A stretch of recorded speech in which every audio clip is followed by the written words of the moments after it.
देश में जारी लॉकडाउन के बाद भी कोरोना मरीजों की संख्या लगातार बढ़ती जा रही है। इस बीच दिल्ली के मुख्यमंत्री अरविंद केजरीवाल ने रविवार को कहा कि दिल्ली में कोरोना तेजी से फैल रहा है, लेकिन स्थिति नियंत्रण से बाहर नहीं है, इसलिए घबराने की जरूरत नहीं है। सीएम केजरीवाल ने फैसला किया है कि लॉकडाउन के दौरान दिल्ली में किसी भी तरह की छूट नहीं दी जाएगी। अरविंद केजरीवाल ने कहा कि हालात को देखते हुए लॉकडाउन आवश्यक है। शहर में हॉट स्पॉट इलाकों में कोई भी छूट नहीं दी जाएगी। इसके साथ ही सीएम केजरीवाल ने क्या कहा, आइए सुनते हैं। कल 20 तारीख है और केंद्र सरकार के दिशा निर्देशों के अनुसार कल से उन क्षेत्रों में जहां पे कोरोना का असर कम है या कोरोना नहीं है, वहां पे लॉकडाउन के शर्तों में थोड़ी ढील दी जा सकती है। तो हम सब लोगों को बैठ के ये सोचना है कि कल से क्या ढील दी जानी चाहिए और अगर ढील दी जानी चाहिए तो कितनी ढील दी जानी चाहिए। केंद्र सरकार का कहना है कि जो हॉटस्पॉट्स हैं और जो कंटेनमेंट जोन्स हैं उनमें ढील फ़िलहाल नहीं दी जानी चाहिए, क्योंकि वहाँ पे स्थितियाँ खराब हैं और अपने को कंट्रोल करने की ज़रूरत है। दिल्ली में 11 ज़िले हैं। दिल्ली के 11 ज़िले हॉटस्पॉट डिक्लेयर किए गए हैं। तो केंद्र सरकार के मुताबिक तो सभी कंटेनमेंट जोन्स में ढील नहीं दी जा सकती। हमने दिल्ली सरकार में अपनी भी असेसमेंट की। पिछले कुछ दिनों में मैंने कई एक्सपर्ट से बात की, लोगों से बात की, और उन सारी चर्चाओं का जो नतीजा निकला वो मैं आपके सामने रखना चाहता हूँ। पिछले कुछ दिनों से दिल्ली में कोरोना के केसेस में बढ़ोतरी होनी शुरू हुई है। हमने टेस्ट भी ज़्यादा करने चालू किए हैं। पिछले कुछ दिनों में हमने काफ़ी टेस्ट किए हैं दिल्ली के अंदर, और कोरोना के केसेस में बढ़ोतरी भी चालू हुई है। कल हमारे पास 736 केसेस के टेस्ट की रिपोर्ट आई। उन 736 में से 186 कोरोना के मरीज निकले, यानी कि 25% लोग कोरोना के मरीज निकले। 186 तो काफ़ी ज़्यादा है। ये 186 के 186 सभी एसिम्प्टोमेटिक हैं। इनमें किसी में भी सिम्टम्स नहीं है। किसी को बुखार नहीं है, किसी को खांसी नहीं है, किसी को सांस की शिकायत नहीं थी। उनको पता ही नहीं था कि उनको कोरोना है। उनको पता ही नहीं था कि वो कोरोना लेके घूम रहे हैं इधर उधर। ये और भी खतरनाक बात है कि कोरोना फैल चुका है। बहुत सारे लोग कोरोना लेके घूम रहे हैं, और ये बीमारी ऐसी है कि किसी को पता भी नहीं चलता कि मुझे बीमारी हो गई है। कई बार सिम्टम्स नहीं आते, बीमारी हो जाती है। किसी आदमी का इम्यून सिस्टम स्ट्रांग है और वो घूमता रहता है, और पता नहीं कितने लोगों को कर देता है। तो ये 186 लोग अपनी अपनी ज़िंदगी में घूम रहे थे। इनमें एक व्यक्ति से जब हमने बात की, उसने बताया, जी मैं फलाने फूड सेंटर में, हम लोगों को खाना बांटते हैं ना, दिल्ली सरकार लोगों को खाना बांटती है, पका हुआ खाना रोज़ देते हैं हम, लंच और डिनर। वो कहता है, जी मैं पिछले कुछ दिनों से रोज़ सरकार के फूड सेंटर में जाके खाना बंटवाने का काम कर रहा था। आप सोचो उसने वहाँ कितने लोगों को इन्फेक्ट कर दिया होगा। तो मैंने आज ही आदेश दिए हैं उस फूड सेंटर में जितने लोग आते हैं, मैं एज्यूम कर रहा हूँ कि डेली वही लोग आते होंगे एक सेंटर में खाना खाने के लिए, उन सब की रैपिड टेस्टिंग करवाएंगे जितने भी लोग आते हैं। और दिल्ली में जितने भी हमारे फूड सेंटर्स हैं, उन सभी फूड सेंटर्स में खाना बांटने वाले सभी वॉलंटियर्स का और कर्मचारियों का हम रैपिड टेस्टिंग कराएंगे। तो इससे ये दिखता है कि दिल्ली के अंदर इस टाइम फैलना चालू हो गया है। रोज़ कंटेनमेंट जोन्स बढ़ते जा रहे हैं जहाँ पे ऑपरेशन शील्ड लागू किया जाता है।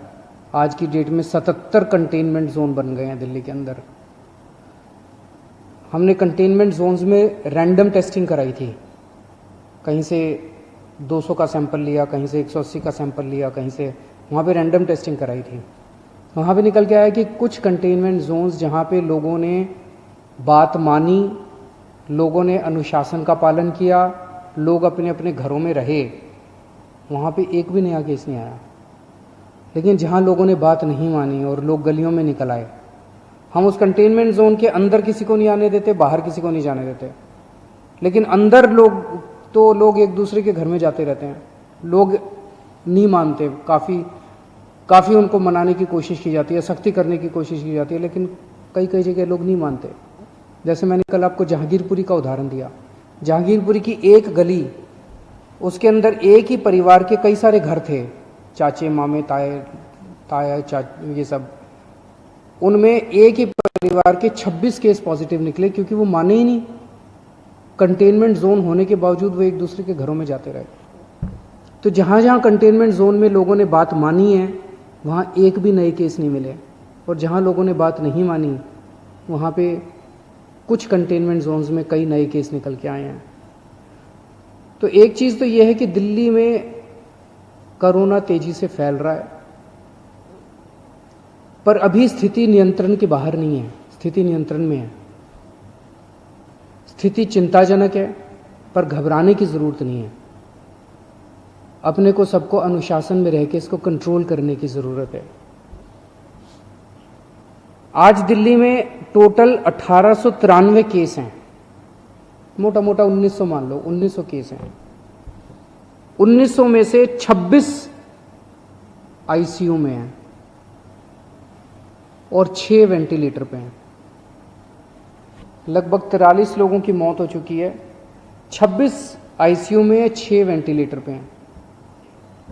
आप सोच के देखो कि अगर लॉकडाउन नहीं होता तो क्या होता। दूसरे देशों का जो हाल है, भगवान ना करे अगर ऐसा अपने देश में होता, अगर लॉकडाउन ना होता, मान लो 3000 लोगों को आईसीयू की जरूरत पड़ जाती, मान लो 2-2.5 हज़ार लोगों को वेंटिलेटर की जरूरत पड़ जाती है, और ज़्यादा लोगों को। इतने तो आईसीयू ही नहीं थे, इतने तो वेंटिलेटर ही नहीं है। इटली में, स्पेन में, अमेरिका में यही देखने को मिल रहा है कि आईसीयू कम पड़ गए, वेंटिलेटर कम पड़ गए, अस्पताल की व्यवस्थाएं कम पड़ गई। सड़कों के ऊपर, अस्पताल के बाहर लोग पड़े हुए हैं जिनको इलाज नहीं मिल पा रहा। अगर लॉकडाउन नहीं होता तो स्थिति ऐसी हो सकती थी। लॉकडाउन की वजह से केसेस कम हैं फिलहाल। आज दिल्ली में पूरे देश की 2% जनसंख्या रहती है, लेकिन पूरे देश के जितने कोरोना के मामले हैं उसका 12% मामले कोरोना के दिल्ली में हैं। क्यों?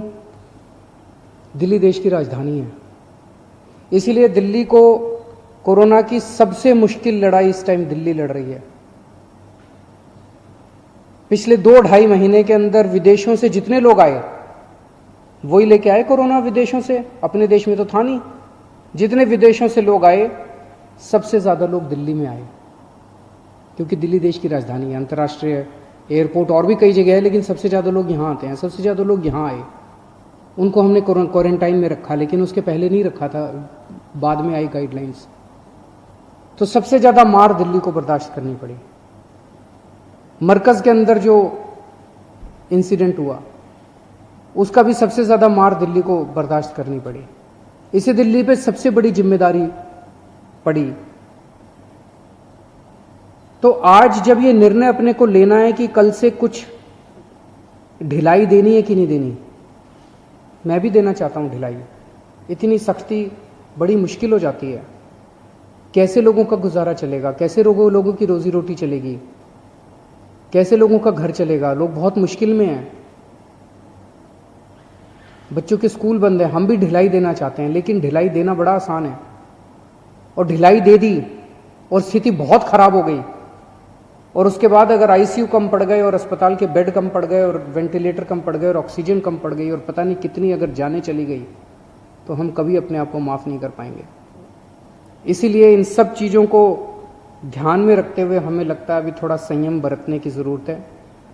हमने निर्णय लिया है अपने दिल्ली वासियों की ज़िंदगी का ख्याल रखते हुए, सबकी सेहत का ख्याल रखते हुए कि फ़िलहाल लॉकडाउन की शर्तों में कोई ढिलाई नहीं दी जाएगी। एक हफ्ते के बाद फिर से हम सारे एक्सपर्ट्स के साथ बैठ के, सबके साथ बैठ के इस पे दोबारा इसकी असेसमेंट करेंगे और अगर ज़रूरत पड़ी तो उसके बाद ढिलाई दे सकते हैं, लेकिन फ़िलहाल दिल्ली में किसी तरह की कोई ढिलाई नहीं दी जा रही है। नमस्कार।